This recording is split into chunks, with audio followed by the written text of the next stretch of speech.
은혜 받으실 하나님의 말씀은 사도행전 17장 10절에서 15절까지 말씀입니다. 신약성경 217면에 있습니다. 사도행전 17장 10절에서 15절까지 말씀입니다.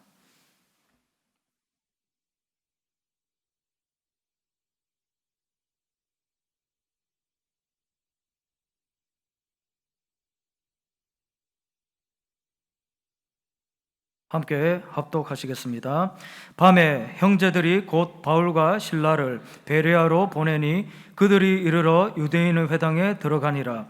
베레아에 있는 사람들은 데살로니가에 있는 사람보다 더 너그러워서 간절한 마음으로 말씀을 받고 이것이 그러한가 하여 날마다 성경을 상고하므로 그 중에 믿는 사람이 많고 또 헬라의 귀부인과 남자가 적지 아니하나 데살로니가에 있는 유대인들은 바울이 하나님의 말씀을 베레아에서도 전하는 줄을 알고 거기도 가서 무리를 움직여 소동하게 하거늘 형제들이 곧 바울을 내보내어 바다까지 가게 하되 실라와 디모데는 아직 거기 머물더라. 바울을 인도하는 사람들이 그를 데리고 아덴까지 이르러 그에게서 실라와 디모데를 다 자기에게로 속히 오게 하라는 명령을 받고 떠나니라. 아멘. 오늘 저는 사도행전 17장 10절에서 15절까지 말씀을 중심으로 선교적 삶이란이라는 제목으로 하나님 말씀 나누기 원합니다. 같이 한번 해보실까요? 선교적 삶이란.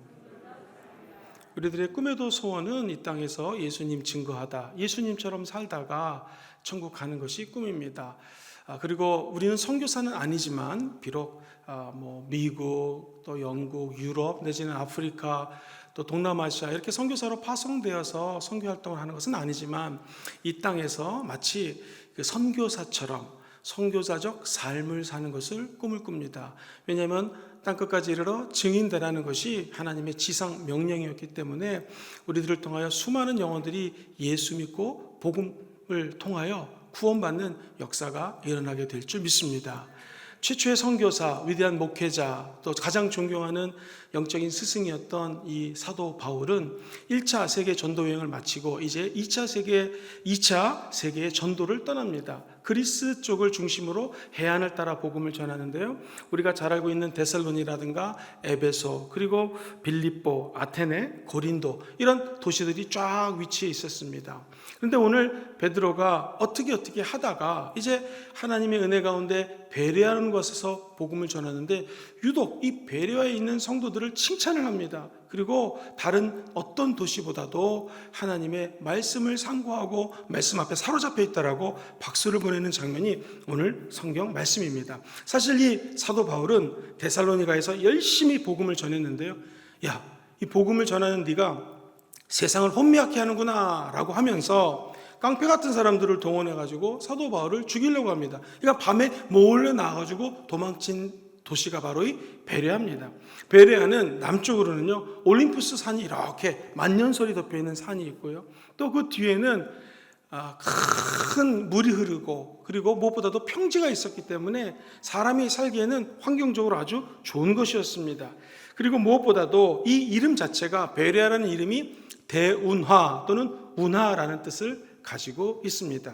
사랑하는 성도님들, 예수님 오시기 전에 약 300년 전에 전 세계를 제패했던 장군이 있어요. 대왕이 있습니다. 알렉산더 대왕이라고 들어보셨죠?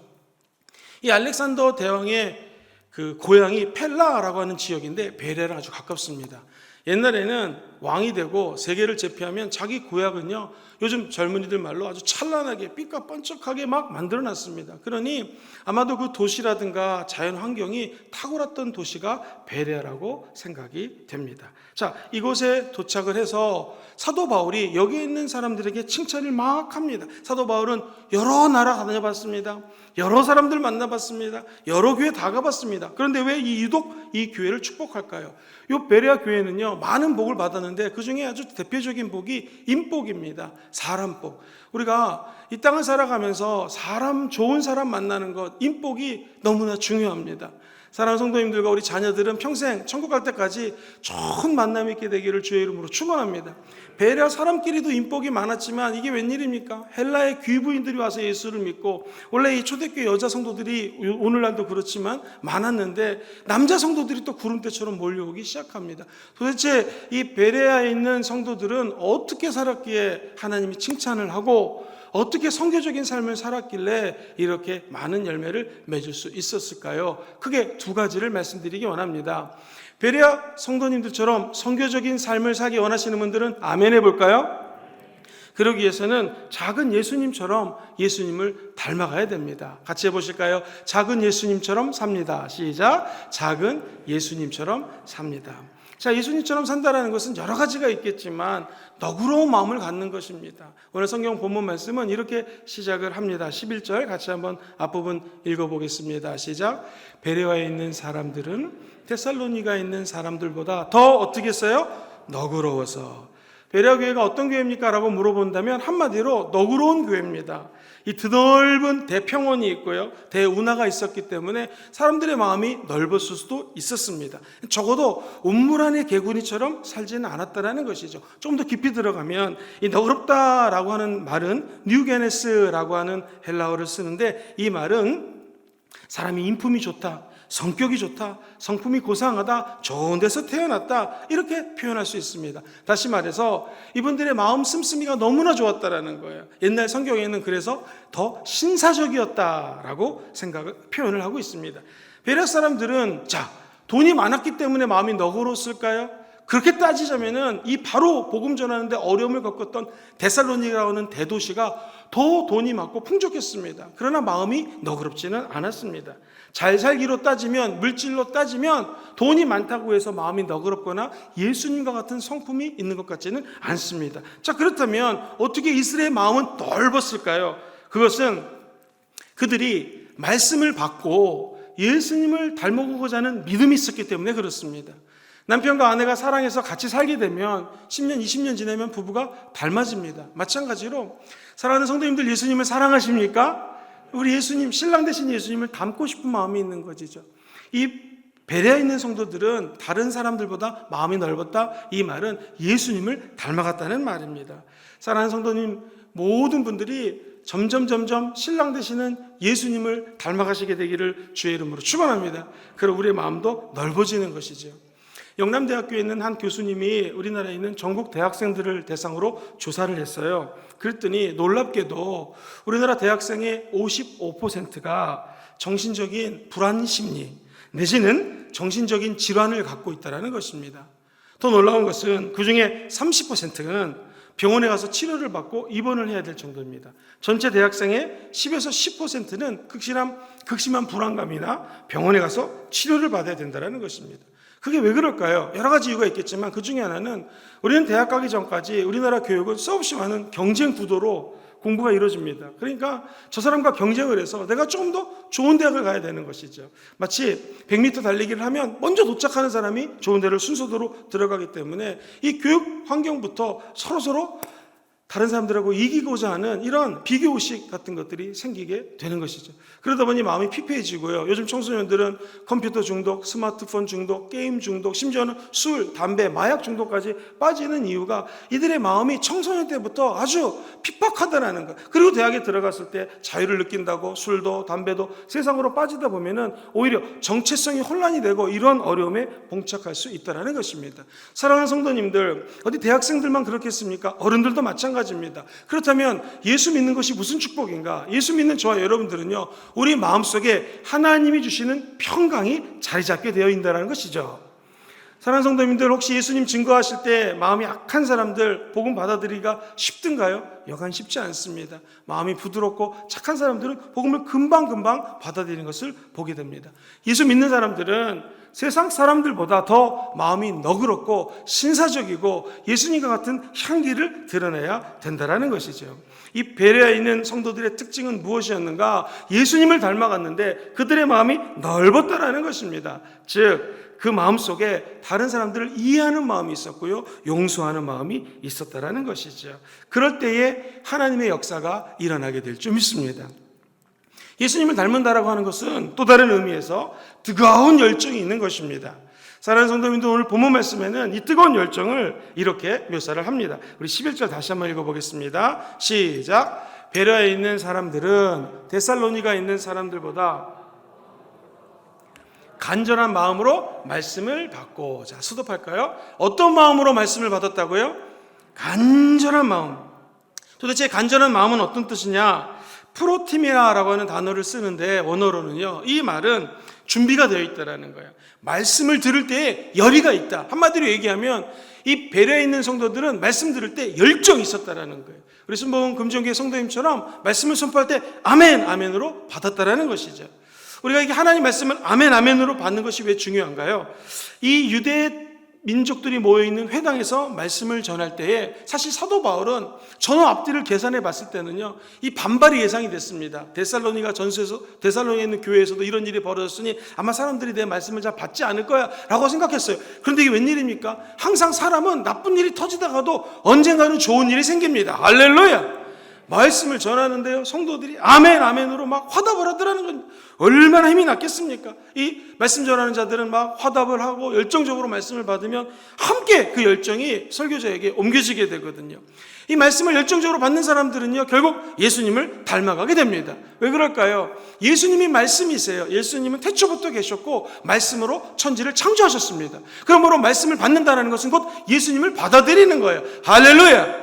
그러니 당연히 예수님을 닮아갈 수밖에 없겠죠. 그리고 말씀 자체이신 예수님을 받기 때문에 우리는 예수님을 더 알아갈 수가 있습니다. 사람도 대화를 많이 하면 아, 이분이 지금 이렇게 얘기하는 게 이런 뜻이구나, 이게 압니다. 근데 처음에는 무슨 얘기인지를 모를 때가 있어요. 하나님의 말씀을 아멘, 아멘으로 받는다는 것은, 열정적으로 받는다는 것은 예수님의 뜻 이퀄 내 뜻으로 점점 변해가게 된다는 것입니다. 그럼 성도님들, 늘 하나님의 말씀을 들으실 때마다 아멘으로 뜨겁게 받게 되기를 주의 이름으로 축원드립니다. 이 아멘으로 하나님 말씀을 뜨겁게 받아들일 때는요, 하나님이 그 자리에 임재하실 수밖에 없습니다. 왜냐하면 성령님이 이 성경 말씀에 저자지 않습니까? 성령님을 통하여 말씀을 해석할 수 있는 것이거든요. 그러므로 말씀이 있는 곳에는 성령님이 임재하시고 다스리시고 통치하시는 것입니다. 사랑하는 성도님들 가정에도 말씀이 넘치게 되기를 주의 이름으로 축원드립니다. 부족한 적은 하나님의 은혜로 택하시셔서 많은 곳에 가서 이렇게 강의를 할 수 있는 기회가 있었습니다. 조금 잘 사는 나라 가서도 강의를 해봤고 힘든 나라 가서도 강의를 해봤습니다. 한 번은 C국에 가서 강의를 하는데 지하교회에서 신학생들을 한 200명 앉혀놓고 강의를 한 적이 있었습니다. 와, 신학생들이 말씀을 듣는데요, 얼마나 열심히 받아 적는지요. 노트가 우리 어렸을 때 썼던 이런 하얀색 노트가 아니라 우리 저희 초등학교 다닐 때 막 얇은 노트 있었습니다. 거기다가 막 쓰고 또 뒷면에다가 쓰고 열심히 아멘 하면서 막 말씀을 받는데, 이 말씀을 전하다 제가 뜨거워져 가지고요, 말씀을 전하러 갔다가 오히려 은혜를 제가 왕창 받고 왔습니다. 할렐루야! 점심을 먹고 담임 목사님께서, 중국 목사님이 좀 보여드릴 때가 있다고 했습니다. 그 나라는 지하교회가 5교단이 있는데 그중에 이제 제일 큰 교단에 신학교를 데리고 가더라고요. 잠시 강의를 해달라고 해서 갔는데 신학교가 아주 허름합니다. 4층 낡은 건물에 1층은 식당, 주방이 있는데 아주 낡았고요. 2, 3층은 조그만 강의실들, 그리고 4층부터는 옥상까지 그 학생들의 기숙사가 있었습니다. 이 학생들은 월요일부터 주일까지 계속 신학교에서 훈련을 받습니다. 나가지 못해요. 초대교회 성도들처럼 맨날 지지고 볶고 같이 신학생들이 살면서 스스로를 연마하고 자꾸 부딪히다 보면 둥그스름해지는 것처럼 너그러운 마음, 행복한 마음을 갖게 되죠. 토요일에 잠깐 나갔다가 들어올 수가 있었습니다. 강의를 마치고 역시 이분들이 뜨겁게 이제 강의를 듣고 기도를 해준다고 했더니 부족한 사람이 왔는데도요, 얼마나 기도를 뜨겁게 받는지 안수기도 하면 아멘 하고요, 눈물 흘리고, 와, 예수님 성령의 역사 안 할 수가 없겠죠. 방언이 터지고 정말 하나의 역사가 나타났습니다. 근데 제가 이제 다 마치고 그 신학교 학장님이 그 나라의 변호사 출신 아주 지성인 젊은 학장이었는데, 이게 제가 한문은 잘 모르지만 과목들을 보면서 이게 무슨 과목이냐 이렇게 여쭤봤더니 그 젊은 학장님이 말씀하시는데 그 과목들을 설명해 주시는 거예요. 그런데 제가 깜짝 놀랐습니다. 우리는 조직신학, 역자신학, 실천신학, 성서신학 이런 거 공부하지 않습니까? 근데 중국 신학교는, 아이고 나라를 얘기를 했네요. 이 중국은 지금은 오래된 일이니까 상관이 없습니다. 이 신학교 과목 중에 이런 게 있는 거예요. 지금 제가 복음을 전하다가 공안 당국이나 종교국에서 쳐들어오게 되면은 어떻게 합니까? 도망가야 되니까 저 커튼을 뜯어가지고 밧줄을 만들어가지고 2, 3층에서 도망가는 방법, 이게 신학교 수업에 있는 거예요. 상상도 못할 공부 내용이 있는 것입니다. 비록 그들은 지금 정부 당국에서 막는 지하교회, 또 어려운 비인가 신학교였지만 그들의 열정은 엄청나게 뜨거웠습니다. 비록 과목이 종교 신학교 교수들에게 받는 공부는 아니었지만 누구보다도 열심히 하고, 과목 중에 막 경찰이 나타나면 도망가는 이런 내용을 공부하는 모습을 보면서 마음이 뜨거워졌습니다. 그렇습니다. 사랑하는 성도님들, 우리에게 지금 필요한 것은 무엇입니까? 환경이 좋아지고 물질적으로 풍요해지면서 우리 마음속에 열정이 사라지면 안 됩니다. 선교적 삶이라고 하는 것은 예수에 대한 열정으로 가득한 것입니다. 뜨거운 기도로 충만한 것입니다. 설교를 들을 때도 그 잃어버렸던 열정들이 회복되셔야 됩니다. 기도를 하실 때도 그냥 어차피 예배 왔으니 대충 때우고 기도하자가 아니라 정말 온 마음 다하여 하나님께 기도하는 자리에는 성령이 임하시게 됩니다. 그래서 성령이 임하면 그 변화된 모습으로 이 땅에 선교자적인 삶을 살아가게 될 줄 믿습니다. 이처럼 선교적인 삶이라고 하는 것은 예수님을 닮아가는 것입니다. 뭐가 닮아갑니까? 인격이 닮아가는 거예요. 너그러운 마음, 나를 통하여 나만 잘 사는 것이 아니라 다른 사람들도 행복하게 살 수 있는 이런 너그러운 마음이 우리 마음속에 임하게 되기를 주의 이름으로 축원합니다. 무엇보다도 간절한 마음, 뜨거운 마음으로 하나님의 영을 사모하시고 말씀으로 기도로 충만하시기를 주의 이름으로 축원합니다. 그럼 이제 두 번째로 실천적으로 우리가 어떻게 하면 선교적 삶을 살아갈 수 있을 것인가? 하나님의 말씀을 삶으로 증거해야 됩니다. 증명해야 된다는 것이죠. 그러기 위해서는 꼭 밖에 나가서 예수 믿으세요 라고 이야기하지 않더라도 날마다 성경을 상고하시면 됩니다. 날마다 성경을 가까이 하시면 됩니다. 이게 왜 그런지 우리 한번 본문 말씀을 통해서 같이 읽어보겠습니다. 11절과 12절 시작. 베레아에 있는 사람들은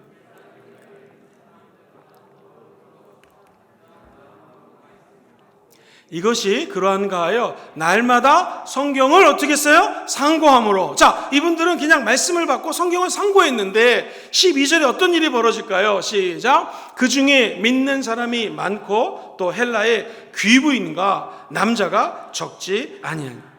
이분들은 성경을 상고했을 뿐인데 하나님이 귀부인들을 불러주고 남자들을 불러주고 지도급 인사들을 교회로 불러줬다는 것입니다. 초대교회의 모습은 어땠는가? 하나님 말씀을 뜨겁게 앙망했고 그 말씀을 상고했다는 거예요. 단순히 너그러운 마음으로 품어줬다, 그리고 열정적으로 아멘 아멘으로 합했다, 그게 끝난 것이 아니라 말씀을 삶으로 증명했다는 것입니다. 왜 그럴까요? 이 상고하다라고 하는 단어는 헬라어로 아나크리노라고 하는 단어를 쓰는데 이게 아주 특별합니다. 이게 무슨 말이냐면 뭐뭐 사이에 실험하다, 과학적인 단어예요. examine라고 그러거든요. 뭐를 갖다가 실험하는 것을 바로 얘기하는 것입니다. 저 여러분들이 하나님의 말씀이 진리의 말씀이요 생명의 말씀인 것을 믿으십니까? 그럼 우리 삶 사이에서, 삶의 현장에서 이게 과연 그러하다라고 증명하는 것이 이 상고하다는 말이에요. 또 하나, 이것을 증명하다라는 말은 judge, 판명하다. 판사가 judge라고 그러거든요. 꽝꽝꽝. 하나님의 말씀이 맞습니다 라고 삶에서 마치 판사처럼 자, 증명해 보이겠습니다 라고 하는 것이 하나님의 말씀을 상고한다는 것입니다. 그러므로 우리가 이 땅에서 선교적 삶을 산다라고 하는 것은 직장 생활을 할 때 우리 대리님 이렇게 나를 칭찬한 적이 없었는데 왜 이렇게 나를 칭찬하지? 가만히 생각해보니까 저분이 어제 교회 갔다 왔구나. 할렐루야! 저분은 교회 가야 돼! 이런 생각을 하는 거죠. 우리 부장님 나를 만나면 식사를 한 달에 한두 번 사주셨는데 웬일로 이렇게 식사도 사주시고 커피도 사주시고 좀 말은 하지 않지만 뭔가를 얘기하고 싶은데 도대체 이게 뭘까? 왜 이렇게 부장님이 착해지시고 너그러워지시고 열정적이시고 변화될까? 가만히 보니 이분이 말씀으로 삶에서 증명해 보이는 거예요. 아, 하나님의 말씀이 들어가면 저렇게 되는구나. 예수 믿으면 저렇게 되는구나. 이게 바로 선교적 삶이라는 것입니다. 제 자신에게 질문을 하고 성도님께 질문을 하겠습니다. 성경에는 이렇게 살아라라는 것이 나옵니다. 너희는 먼저 나 위에 다른 신을 두지 말아라. 우리 예수 믿는 사람 다른 신에게 우상 경배 안 하니까 어느 정도 지키는 것 같죠. 너는 너 자신을 위하여 우상 만들지 말아라. 그런데 우리가 이 세상을 살다 보면 나도 모르게 내 돈이 우상이 될 때가 많이 있습니다. 그리고 돈이 없으면 또 돈을, 물질을 추구하는 것이 우상화 될 때가 얼마나 많이 있습니까? 그런데 주님은 이걸 우상으로 만들지 말라는 것입니다. 공부를 많이 하고 학위를 많이 딴 사람은 내 이 졸업증명서, 내 학위 증명서를 믿고 이게 우상시 될 때가 많이 있습니다. 주님이 이렇게 살지 말라는 것이죠. 때로는 내 자녀가 금이야 오기야 우리가 키웠기 때문에 얘들이 나의 우상이 될 수도 있다라는 것입니다. 하나님보다 더 사랑하면 그게 우상이거든요. 너 그 우상을 너를 위해서 만들지 말아라. 그게 곧 너의 영혼을 위해서 좋은 것이다. 주님 말씀하셨는데 우리가 이 말씀을 삶으로 과연 증명하고 있는지요. 하나님 이름을 망령되이 마라. 우리 농담할 때 하나님을 삼아 농담하지 말아야 되는데 안 지킬 때가 얼마나 많이 있습니까? 안식일을 지켜라. 이렇게 주일날 예배 나오는 우리 성도님들 또 인터넷에서 드리는 거 우리 잘 지키고 있습니다. 그런데 안식이라는 것은 정확히 얘기하면 하루 종일 주님 생각하는 거예요. 주님만 바라보는 거예요. 진짜 선교적 삶을 사는 거거든요. 얼마나 안식일날, 그래서 옛날 우리 선배들은 음식도 안 사 먹었잖아요. 어디 가지도 않고 그냥 주님만 바라봤습니다. 아침에 예배 오면 밤 늦게까지 한 교회에서 그냥 섬겼던 기억이 있습니다. 부족한 정도 교사로 섬길 때 새벽 예배 드리고 1부 예배 드리고 2부 3부 아이들 가르치고 그리고 또 교사 모임하고 다 끝나고 나면 막 6, 7시에 집에 들어갔던 기억이 있습니다. 그렇게 우리가 신앙생활을 하고 하나님만 바라봤는데 과연 내 삶이 평상시에 이 말씀들을 삶으로 증거하느냐? 퀘션입니다. 부모를 공경하라고 했는데 얼마만큼 그냥 물질로 공경하는 건 쉬울 수 있습니다. 마음으로 우리가 부모를 공경하고 있습니까? 살인하지 말고 간음하지 말라고 하는데 성경에는 다른 사람을 보고 음욕만 품어도 이게 간음인데 얼마나 많이 우리가 실수를 하고 넘어질 때들이 많이 있습니까? 성경에서 말하는 말씀들, 도둑질하지 말아라, 이웃의 것을 탐하지 말아라, 알죠. 근데 이게 아는 것으로 끝나는 게 아니라 삶으로 이 말씀들이 증거돼야 된다는 것입니다. 베레아 사람들의 특징은 이 말씀을 상고했습니다. 그렇기 때문에 저 말씀을 삶에서 지키는 모습을 보니까 그 당시 귀부인들은 다른 놀이문화가 있었습니다. 고대 근동을 연구한 학자들에 의하면 재밌는 거리가 많아요. 갈 데가 많아요. 안 가고 교회 왔다라는 거예요. 왜? 교회 오는 게 더 재밌었기 때문에, 교회 오는 게 더 즐거웠었기 때문에. 그리고 그 당시에 수없이 많은 리더급 사회 인사들이 왜 교회에 몰려드는가? 성령의 역사하심과 하나님의 말씀이 상고되는 모습을 보고 교회로 몰려들었다는 것입니다. 우리도 마찬가지입니다. 우리 삶을 통하여 예수 그리스도가 증거되어야 됩니다. 이게 선교적 삶이거든요. 다시 말하면 하나님의 말씀을 상고하노라. 여러분, 하나님의 말씀은 날마다 상고해야 됩니다. 할렐루야. 우리가 매일 밥을 먹어야지, 식사를 해야지 건강해지는 것처럼 성경은 날마다 말씀을 상고했다고 적혀져 있습니다. 그러면 우리에게 들어오는 축복이 있어요. 뭐냐면 첫 번째로 기쁨이 있습니다. 사람마다 틀려요. 어떤 사람은 잔잔한 기쁨, 어떤 사람은 할렐루야 할렐루야 이런 기쁨이 있습니다. 가끔 이제 구역 예배라든가 또 우리 신방을 마치고 식사를 하러 가면 많은 집사람들과 식사를 하러 갑니다. 그러면 맛있는 음성이 나오면 다 사람마다 반응이 틀려요. 어떤 사람은 조용히 할렐루야 이런 분이 있고요. 마시면서 할렐루야 막 이러는 분이 있고요. 사람마다 틀린 거죠. 이 기쁨도 마찬가지예요. 성격에 따라 할렐루야 기쁜 사람이 있고 또 잔잔한 기쁨이 생깁니다. 어떤 사람에게? 말씀을 상고하는 자들에게. 그리고 두 번째로 평강이 임해요. 작은 평강일 수도 있어요. 강물처럼 솔솔 이렇게 잔잔한 평강일 수도 있어요. 또 바닷물처럼 큰 평안일 수도 있습니다. 우리가 늘 말씀을 따라 살아갈 때는 이러한 평강의 역사가 나타난다는 것입니다. 무엇보다도 하나님의 말씀은 이 어두운 밤길에 우리 발길에 가는 걸음 위에 등불이라고 성경은 이야기합니다. 주의 말씀이 내 발의 등이라는 것은 껌껌할 때 걸어갈 수가 없어요. 그런데 불이 있으면, 빛이 있으면 환해진다는 것입니다. 저 여러분들의 앞길에 이 성령의 빛이 찬란하게 임하기를 주의 이름으로 축원합니다. 언제 이 빛이 비치게 될까요? 하나님의 말씀을 상고할 때, 그 말씀을 따라갈 때 빛이 임하게 되는 것이고, 귀신들이 한 길로 왔다가 7길로 떠나가게 되는 것이죠. 다른 표현으로 말씀을 상고하면 우리 영안이 열린다는 거예요. 눈에 빛이 들어온다는 거예요. 눈에 빛이 들어오기 전에는 육적인 일만 생각합니다. 그런데 성령의 빛이 들어오면 영의 일을 생각하는 것이죠. 늘 개인적인 일, 내 거 이렇게 생각하던 사람이 영안이 뜨면 남의 일들이 보이는 거예요. 나만 힘들다고 생각했는데 이분들은 나보다 더 힘들구나, 더 큰 눈물을 흘리구나, 이런 생각을 하게 된다는 것이죠.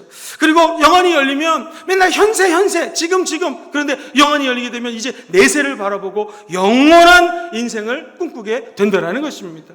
영적인 눈이 띄지 않으면 우리는 이 시간적인 공간, 물질적인 공간에 살고 있기 때문에 현실적인 거를 바라볼 수밖에 없습니다. 그러나 영안이 열리게 되면 이 현실 세계, 3차원 세계를 지배하는 눈에 보이지 않는 다른 차원의 세계가 있다는 것을 알게 된다는 것이죠. 사랑하는 성도님들, 오늘 이 아침에 나와 예배드리는 모든 분들은 성령님을 사모하시고 성령의 임재를 꿈을 꾸십시오.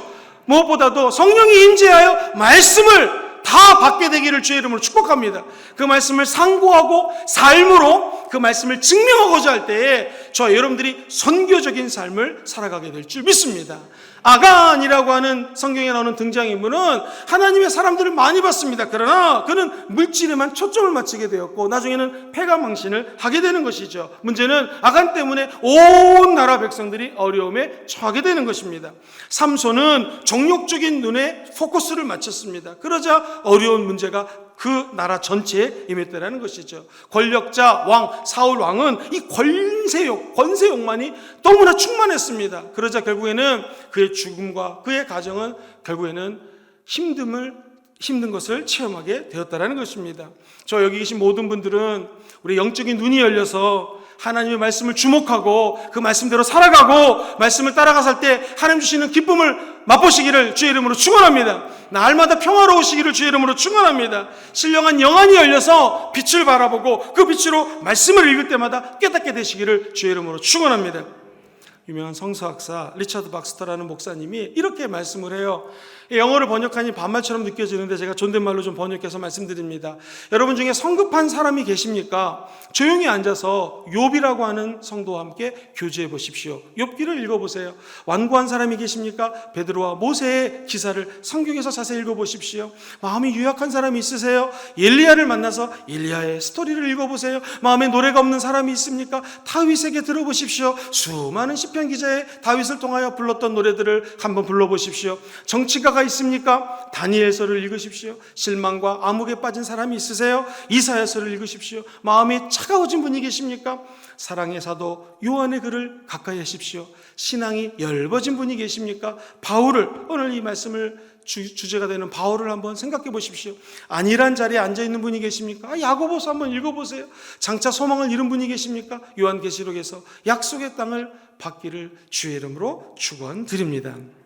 우리는 힘들 때, 병들었을 때, 넘어졌을 때, 쓰러졌을 때 이때 일어날 수 있는 방법이 있습니다. 그것은 하나님의 말씀을 가까이 하면 된다는 것입니다. 남녀노소 어떤 직업을 가졌던 하나님의 말씀을 가까이 하면 우리 삶 속에서 생명력이 돋는다는 것이죠. 우리는 흔히 조지 물러 목사님, 인권운동가요 고아의 아버지 늘 기억하기를 5만 번 기도해서 응답받은 분으로 기억합니다. 맞습니다. 그런데 정말 중요한 것이 있습니다. 이 조지 물러 목사님은 성경을 3개월에 한 번씩 통독해서 1년이면 4번 이상을 통독했고요. 그가 천국 가기 전에는 무려 200번 성경을 정독했습니다. 자, 성도님들, 하루에 말씀을 10장씩 읽으면 3개월, 90일이면 끝납니다. 그러니까 이분은 늘 10장 이상을 읽었다라는 것이죠. 그리고 우리 순복음 금정교회는 매일 아침마다 카톡으로 이렇게 말씀이 보내지지 않습니까? 하루에 몇 장이라도 성경 말씀을 가까이 하는 삶을 살게 되면 우리 삶 속에 예수님이 증거된다라는 것이죠. 예수님이 증명된다는 것입니다. 예를 들면 우리가 오늘 스가랴서 읽지 않았습니까? 스가랴서 4장 6절 이렇게 나와 있죠. 지금 이렇게 말씀을 증명하는 거 이게 인간의 힘으로 될까요? 안 됩니다. 우리가 성경 말씀대로 내일부터 살아야 되는데 이게 어려워요. 그러니 이 말씀대로 사는 것, 말씀을 내 삶에서 증명하는 것 사실 어렵습니다. 그래서 이거 우리 힘으로도 안 돼요. 우리 능력으로도 안 됩니다. 오직 성령이 도와줘야 된다는 것입니다. 그러므로 우리가 이 땅에 살면서 예수 그리스도를 증거한다? 성령이 없이는 안 된다는 것이죠. 적어도 베레아교회 성도들은 어떤 마음을 가졌는가? 성령 충만하니까 참된 그리스도인이 되었고 그분들의 모습을 보고 수많은 사람들이 몰려들었다는 것입니다. 저 여러분들을 통하여 이런 똑같은 기적이 일어나게 되기를 주의 이름으로 축원합니다. 목사 이거 어떻게 하면 됩니까? 아주 간단합니다. 성경은 우리 마음밭이 4가지 마음밭이 있대요. 다 아는 것처럼 옥토밭이 되면 말씀이 떨어지고 그 말씀이 자라서 100배의 열매를 맺는다는 것입니다. 여기 계신 모든 분들은 자갈밭에 떨어진 그런 씨나 또는 가시밭길에 떨어진 씨가 아니라 우리 영혼이 옥토가 되어서 옥토밭 같은 곳에 말씀이 떨어지게 되기를 주의 이름으로 축원합니다. 그래서 수많은 영혼 구원의 열매가 주렁주렁 열릴지어다. 이 직업 군인들을 보면 존경할 때가 많이 있습니다. 한번 교제했던 미국 군인이 지금도 연락을 하는데 당시 미국 작전 장교였어요. 기획하고 전략을 짜는 공군 장교였는데 소령이었습니다. 그래서 메이저라고 하는데 아주 친하게 지냈어요. 선교도 많이 다니고. 근데 이분 보니까 미군 같은 경우에 수시로 체력을 체크하는 것입니다. 왜? 작전 장교라고 해도 맨날 작전만 짜는 게 아니라 유사시 전쟁에 나가면 뛰어야 되니까 달리기, 뭐 윗몸, 미리끼리. 그래서 그분은 맨날 스트레칭하고 맨날 뛰어다니는 거예요. 제가 저보다 나이가 많았고 제가 그 당시 20대 젊은 주혜종이었습니다. 같이 뛰는데 못 따라가겠더라고요. 그렇게 체력 관리를 철저히 하는 것을 제가 본 적이 있었습니다. 이처럼 직업 군인으로 살려면 늘 훈련을 해야 됩니다. 우리도 마찬가지입니다. 여러분, 선교적인 삶을 살면서 예수 증거하기 원하시면 한 번 더 아멘 해볼까요? 그러면 우리는 삶에서 훈련을 받아야 됩니다. 끝없는 훈련 받아야 됩니다. 무슨 훈련 받을까요? 기도 훈련 받으셔야 됩니다. 자꾸 모여서 기도하셔야 되고요. 코로나 때문에 못 모인다면 가족 구성원과 모여서 기도하셔야 됩니다. 그리고 말씀 훈련 받으셔야 됩니다.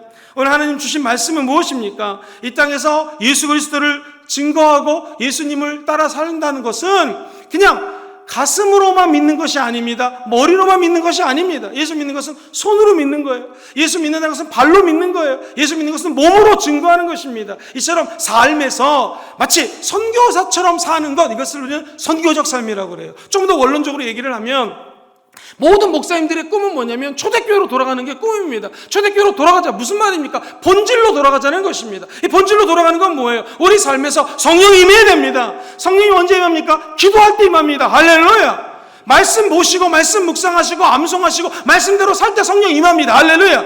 그때 선교적 삶을 살아갈 수가 있는 것입니다. 이 신앙이 습관화가 될 수 있는 것, 이것이 바로 성령 충만한 자에게 다가오는 축복이라는 것이죠. 결국 이 훈련의 지도자, 훈련을 지키는 분은 누구십니까? 성령님이십니다.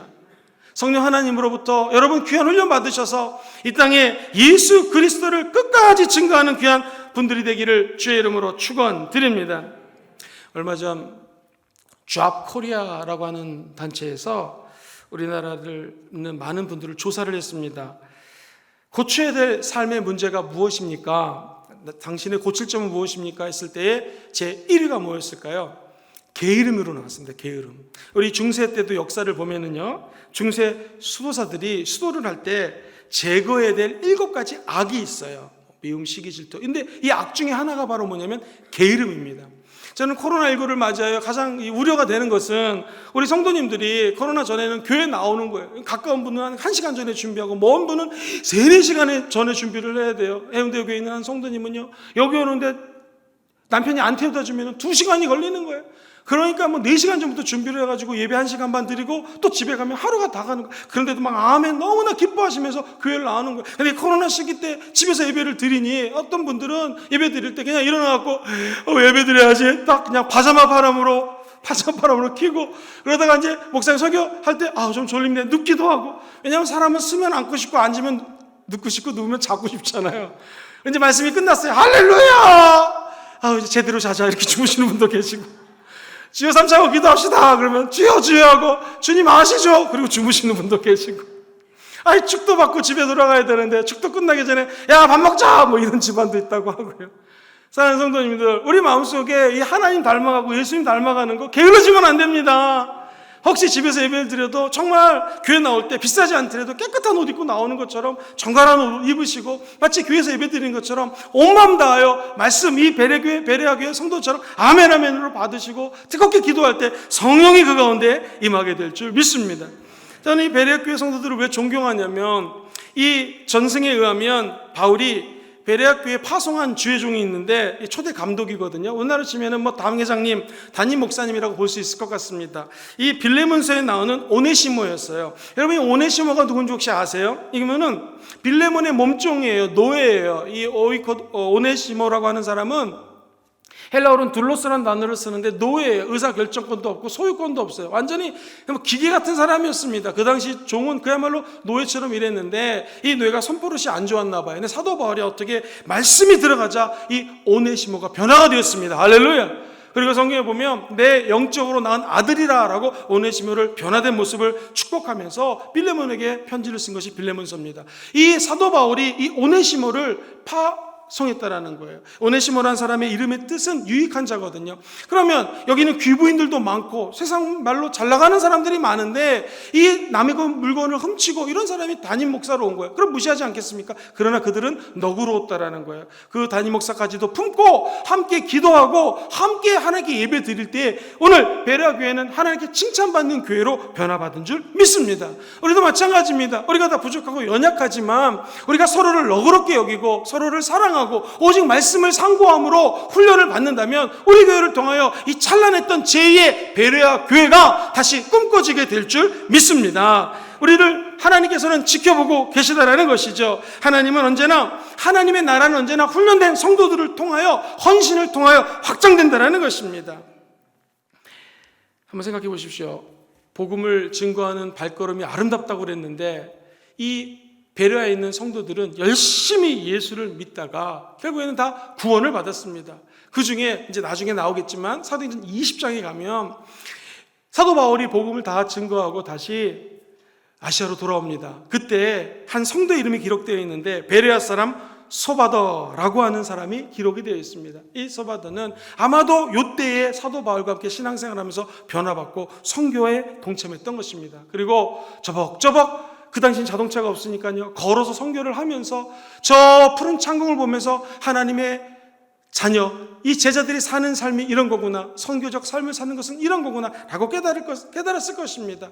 우리도 마찬가지입니다. 순복음 금종교에서 예수 믿음 저와 여러분들이 모두 다 변화받고 예수 그리스도의 영광에 동참하는 제자가 되기를 주의 이름으로 축원드립니다.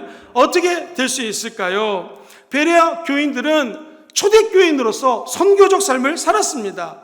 그것은 작은 예수를 닮아갈 때 가능하다는 것입니다. 저 여러분들이 작은 예수님처럼 살아가기를 주의 이름으로 축원합니다. 먼저 우리 마음의 인품이 예수님 닮을 수 있도록 노력을 해야 돼요. 성경은 너그러웠다고 얘기를 합니다. 우리 옆 사람하고 인사하겠습니다. 내가 당신을 너그럽게 사랑하겠습니다. 시작. 내가 당신을 너그럽게 사랑하겠습니다. 이 너그러움은 그냥 그래 오케이 너그럽게 넘어가 그럴 줄 아는데 아니요. 너그러운 마음은 너그러운 마음이고 초대교회 베레아 성도들은 열정이 있었습니다. 우리도 이 열정이 회복되기를 주의 이름으로 축원합니다.